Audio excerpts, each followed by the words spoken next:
All right, welcome back. So, what are we going to do today? These covers, I found that you can get those covers aftermarket. We'll see if they fit any good for like 20 bucks for all of them. So I got new covers because I can't clean those up. We got to put the seat on. I want to rebuild the petcock, put a new kit in that, clean the tank out. Got to put the rubber here. A clutch adjustment. What I was able to do was put it in gear, rock the back tire back and forth till it broke loose. Now, I don't know how many clutches broke loose. And that's the curious thing, because I don't know that. This happens on the Triumph. It happens on my CB350 Twin. That when they sit, they lock, and then you can break them free. But what if it's only one clutch that breaks free? Are you only using that one clutch? Would it burn it out quick? I can't imagine them all breaking free at the same time. Well, maybe. Anyway, that's just some rambling. Let's get to changing those. I have cracked them all loose. The new ones come in a little bag with a new O-ring. Come in a bag of 8. So I'll pop those on. Alright, I got all the valve adjuster caps on. They look a little out of place. I thought they were going to be brushed aluminum, not like a chrome. At least the brushed aluminum would have gone a little better with this. But, you know, that's okay. I think they still look better than the old ones, which are these caps, which are a mess. Adjusting the clutch. Okay, there's a couple of lines right here. They line up together. So we loosen this nut. We turn that screw till it, till it touches, has some resistance. Then we back it out about a quarter of a turn. I may have steered you down the wrong path. This clutch is backwards from most clutches. So most clutches, you pull the lever in and it pushes a rod that pushes a plate out, and then the clutches are free. This one pushes a plate inward to free up the clutches. So a little backwards than what I'm used to. So what I'm used to doing is loosening the nut, turning the screw clockwise till it bottoms, then out a half turn. This one, you have to undo the nut, turn it counterclockwise till it touches, then turn it in a quarter and lock the nut. But yeah, that's all set. We'll see how this goes. I'm sure it'll need adjusting again if more of those plates break free. So I took the little Honda cover off the side here where the charging is. I didn't know. I thought it was going to leak oil. I thought that was wide open, but obviously it's not.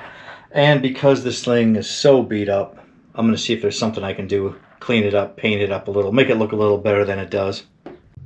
Again, not perfect, but better than it was. Okay. I'm going in for dinner. I'll see you in a minute. And I'm back. Today is not the day I was hoping for weather-wise. It is raining, and it's supposed to rain the whole day. But that's okay, because I still do have a few things to do to this before I attempt to take it out. So I did get the rear shocks. I'm going to put those on, rebuild the petcock, clean out the tank, put that on, the seat on. I got to put a fuel filter in it. I never did tighten down these handlebars. I want to get the seat on it, the tank, and sit on it and see how it feels. So let's start with the rear shocks. So I just took all the bolts out of this, moved it out of the way, pulled the top of the shock out, had the bottom bolt off, and pulled that out. These are the new shocks. Most places wanted like 80, 90 bucks for this. There was one place, I had them for 55. I'll have to try to remember the name of that place. But yeah, put these in. I mean, I know the reproduction, but they're probably still better than the original ones. So here's a side-by-side comparison, the new one versus the old one. The shroud up on top of this is wider and a little bit longer, but I think it should fit there. I don't think there's anything in the way of it. It looks to be, it's just maybe a hair longer, but the biggest difference is the width here compared to the width of this one. This one is much thicker, this one's thinner. I do remember it said you may have to put a washer on each side of this one. We'll figure it out though. Hopefully it'll fit okay. The bottom looks good. The original, it was a 3-step adjustable, and the replacements are a 5-step adjustable. So I was only able to find one washer that would fit in there. But at least I know what size I need now, and I'm going to have to run to the hardware store and get some of these. Huh? Well, I have some time because it's pouring out. I cleaned off the bench so I can work on the petcock. I know at least one of you out there is impressed, right? No? No one? All right, well, we'll continue. The CB350 4-cylinder has a unique petcock that it only has one outlet headed towards the back. Looks like it could have had the double outlet down here, like the CB500, CB550, CB750, blah, blah, blah. So yeah, this is a little distinct for this one to only have one outlet for the 4 carbs. I got to take this off, this bowl off. You can't take it off the tank without taking the bowl off because I think there's a couple of screws that go up from underneath. This is the kit I got. Gaskets, filter. We'll start taking this apart and see what we got. All right, I think we're gonna have to move this to get to the one screw.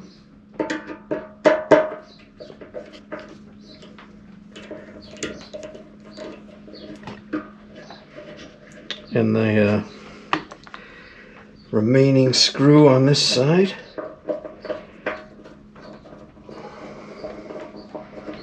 I still have to clean the inside of this tank. It came right off. I don't think I have a little pick out here.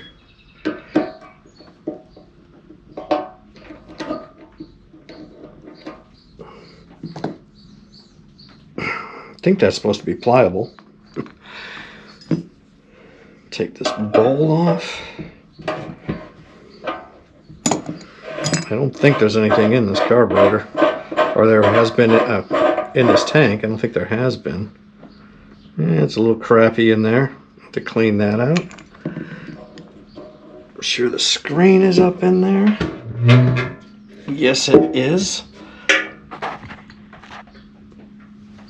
Looks like there's little tangs on it that you can pull.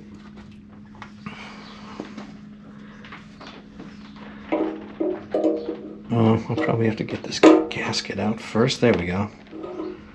There it is. Yes, there's 2 screws up here.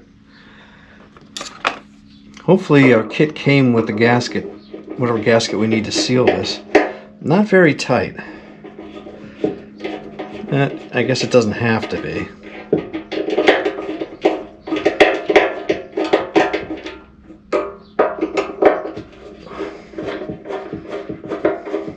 Hopefully it came with the seal to seal it against the tank.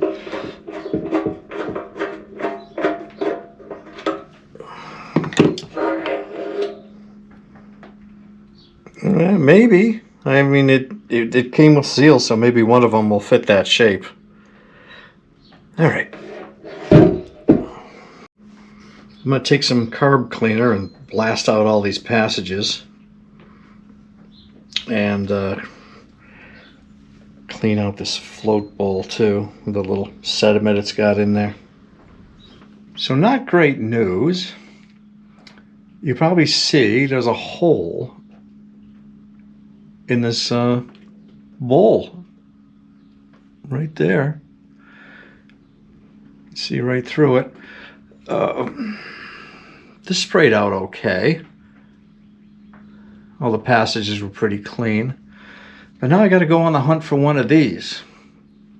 And I don't know if my CB350 twin, I don't think I kept the petcock for that, because that had a bowl on it, and I don't know if they used the same bowl.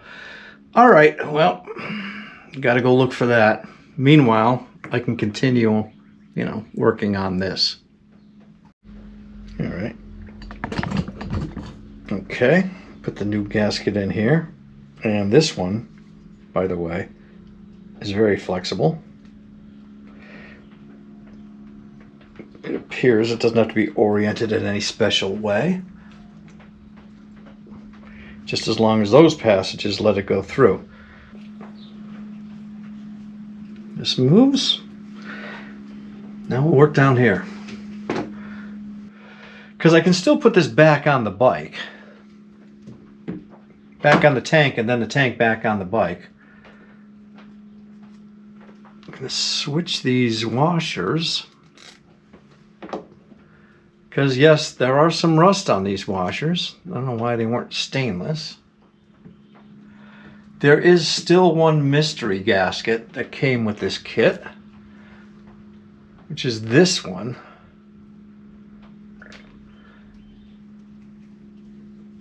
I believe this one will work here, as long as I can get it in there. And I'll put this back on the tank, and then we'll just figure out the bowl later. I found a new old stock bowl. This is still the original one. The other one won't be here for a few days, but I can clean out the tank, put it on the bike, and, you know, swap this afterwards.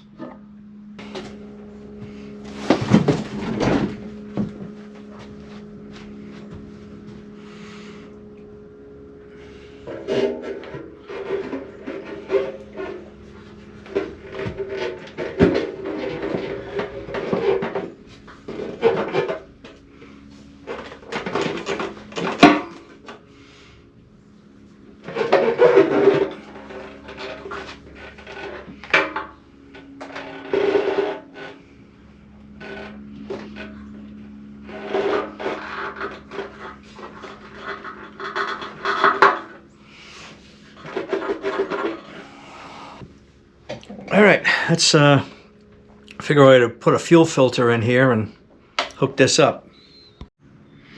All right, got the fuel line running this way. There's the fuel filter.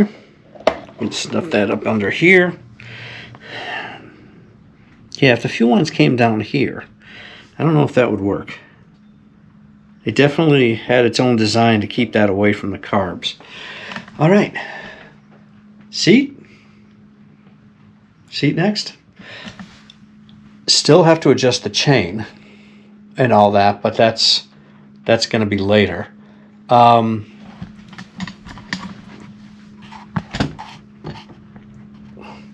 So I was having a problem with the clutch before, so it's in gear right now. When I pull the clutch in, I can break it free, kind of, so when I let the clutch back out, I can't move it. But you can break it free, so at least one clutch or so is breaking free. Still got to do the washers for the shocks. But yeah, I'm going to put the seat on, and that will leave the shocks, the bowl, and what else? Anything else? Just adjusting the chain. I'm missing a spring for one of those pins. This is a brand new pin. I have an old used pin, but I'm missing the spring that goes behind it that'll hold it to lock it. So I got to find one of those. I mean, they want like $40 for a new spring. That's ridiculous. I can buy a used cover for less than that, and that might be what I have to do to get the spring out of it. Either that or find one at a hardware store. It'll match it. Okay, I'm back from the hardware store. Got a bunch of these washers for the shocks. I'll probably need them on the Black Bomber as well. A couple of springs, hopefully I can get them to work, and a couple of bolts. I'm going to start out trying 2 of these washers. They're 5/8 washers. See if we can get this on.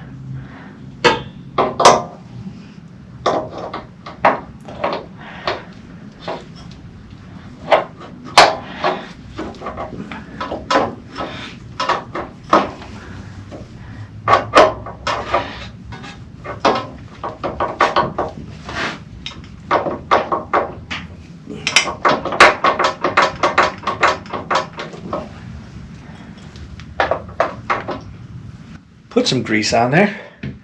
Maybe I should have put some more on there. But what I'll do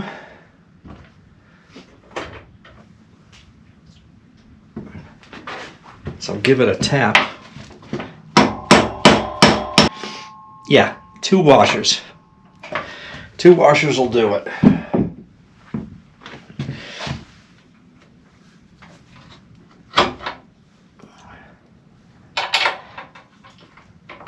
Got a new bolt for down there. I said these shocks are a little longer, so with the other one connected, it's going to be a little tight, I think, going in.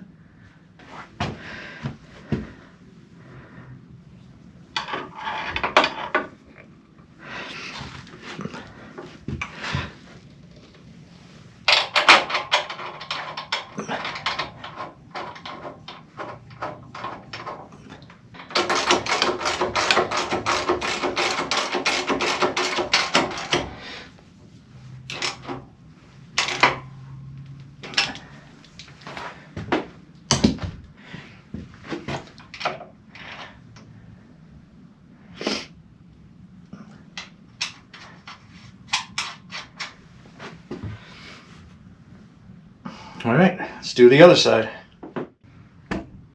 Both shocks are on. Now, I did get some springs. I don't know if these are going to work. I'm going to try to put them in and see if I can get that side cover on. This pack of springs I got came with 4 springs. I have 3 of them together. And I think the 3 that I use will be enough tension to hold it in. I just have to put a washer over the top and then drive the pin in to hold it. So how I did the other one, how I did this one, is I put the pin in the vise so the jaws are holding back the washer, and then I will pound this little roll pin in until it's even on both sides. Okay, so I got the pin in. So what happens is when you push the cover on, I'll push this. This pin will line up with a slot. You turn it. It'll lock into that slot because it's beveled on one side. And that'll hold the cover on. Okay, cover's on. I may not keep it on though because I do want to check the charging once I get this thing started again. So that's it for this episode. I wish it were a nicer day. Also, now I think I'm just down to that petcock bowl, and I can put gas in the tank and see if we can get it running. Once it's running good, once I get it going, running good, then we're going to jump on the CB450 Black Bomber. I think you're going to be surprised at how many parts I already have for this bike. Of course, you're always going to run across parts that you didn't know you needed until you get into it. Engine's got to come off. I mean, everything's got to come off the frame. So, yeah, I'm sure rusted bolts, seized things. There's battery acid had eaten away at that toolbox. That's got to be sanded down, painted. Fenders, exhaust, everything's got to be cleaned. All the headlight stuff, forks, those are the wrong handlebars that are on it. I did get some used handlebars. So yeah, I got a whole bunch of parts for this, so at least I can, you know, go at it pretty good. Now, the one thing with this bike is, you know, it turned out, I think it turned out nice looking. We don't know how it runs yet. I don't know if I'm going to keep it or not. Things are going to change in a couple of years. I'm probably going to be retiring and moving. So we're going to be buying a house in another state. And I want to do that before I retire. So, you know, you need the money down and all that stuff. You know, because I'm not going to sell this house right away until I do retire. This bike will probably go up for sale. The W1 will probably go up for sale. The 72 XS1B that's in the other shed, 72 XS2 that's in the other shed will probably go up for sale. I have to put a front tire on it, so I got to sneak that video in somewhere.